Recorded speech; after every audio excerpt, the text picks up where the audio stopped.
एक question solve करते हैं। क्वेश्चन में स्टेटमेंट देखिए, the value of tan 9 degree minus tan 27 degree minus tan 63 degree plus tan 81 degree is. अब एक काम करते हैं, इस क्वेश्चन को सॉल्व करने के लिए सबसे पहले तो ये जो tan 63 डिग्री है तो इसको एंगल 27 डिग्री के फॉर्म में कन्वर्ट कर लेंगे एंड 81 डिग्री को 9 डिग्री एंगल के फॉर्म में कन्वर्ट कर लेते हैं। तो अब वही कि जो tan 63 डिग्री लिखा होता है इसको लिख देते हैं tan 90 डिग्री माइनस का 27 डिग्री। तो tan 90 माइनस थीटा अपने पास बन चुका है cot थीटा, तो बन गया है cot 27 डिग्री। सिमिलरली जो tan 81 डिग्री लिखा हुआ है इसको लिखा जा सकता है tan 90 माइनस 9 डिग्री। तो इसको फर्दर सिंप्लीफाई करें तो अपने पास बन जाएगा cot 9 डिग्री। अब जैसे ही इन दोनों की वैल्यूज को इनके प्लेस पर पुट किया तो गिवन एक्सप्रेशन बन गया है tan 9 डिग्री माइनस का tan 27 डिग्री, देन माइनस का cot 27 डिग्री, फिर प्लस का cot 9 डिग्री।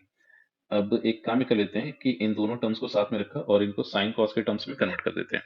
तो इनको लिखा जाएगा sine 9 degree divided by cos 9 degree, फिर प्लस कॉस 9 डिग्री और डिवीजन में आ गया है साइन 9 डिग्री।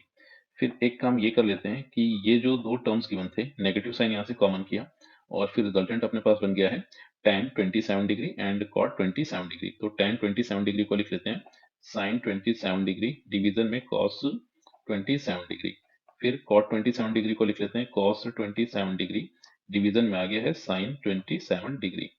फिर फर्दर अगर इसको सिंप्लीफाई करें तो इसको जब एलसीएम से सिंप्लीफाई किया तो डिनोमिनेटर में तो मिल गया है साइन 9 डिग्री मल्टीप्लीकेशन में cos 9 डिग्री, न्यूमरेटर में अपने पास मिल जाएगा sine square degree plus cos square degree जो कि 1 बन चुका है, then minus similarly second bracket को सिंप्लीफाई किया तो डिनोमिनेटर में आ गया है sine 27 degree multiplication cos 27 degree and numerator में मिल जाएगा sine square plus cos square that will be 1। फिर एक काम ही कर लेते हैं कि जो पहला टर्म था इसमें न्यूमरेटर डिनोमिनेटर दोनों को 2 से मल्टीप्लाई कर देते हैं। सिमिलरली सेकंड टर्म में भी न्यूमरेटर डिनोमिनेटर दोनों को 2 से मल्टीप्लाई किया तो न्यूमरेटर तो अपने पास 2 रहा, डिनोमिनेटर बन गया 2 sine 9 degree into cos 9 degree जो कि बन गया है साइन 18 डिग्री। सिमिलरली माइनस का 2 और फिर 2 साइन 27 डिग्री कॉस 27 डिग्री ये अपने पास बन चुका है साइन 54 डिग्री। अब 2 और साइन 18 डिग्री को लिखा जा सकता है तो साइन 18 डिग्री की वैल्यू का यूज कर लेते हैं that is square root of 5 minus 1 divided by 4। तो डिवीजन का 4 पलट के न्यूमरेटर में गया देन माइनस 2 डिवीजन में। अब ये जो अपने पास साइन 54 डिग्री लिखा हुआ है इसको लिखा साइन 90 माइनस 36 डिग्री, फिर sine 90 minus theta cos theta बन गया अपने पास तो ये बन गया है कॉस 36 डिग्री।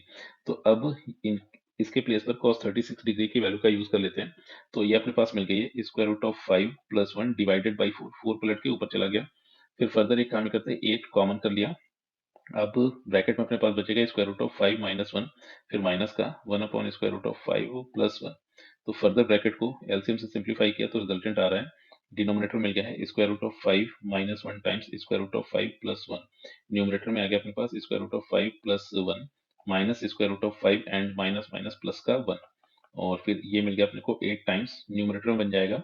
ये दोनों टर्म्स तो कैंसिल आउट हो गए 2 और डिनोमिनेटर में ये a minus B A plus B type लिखा तो ये A square minus B square की आइडेंटिटी से सिंप्लीफाई होगा तो ए स्क्वायर मतलब स्क्वायर रूट ऑफ 5 का स्क्वायर दैट इज 5, फिर माइनस 1 स्क्वायर 1 आ गया अपने पास। फर्दर इसको सिंप्लीफाई करें तो बन गया 16 डिवाइडेड बाई 4, तो फर्दर सिंप्लीफाई करें तो रिजल्टेंट आया 4। तो इस तरह से इस क्वेश्चन में गिवन एक्सप्रेशन की वैल्यू हो जाएगी 4।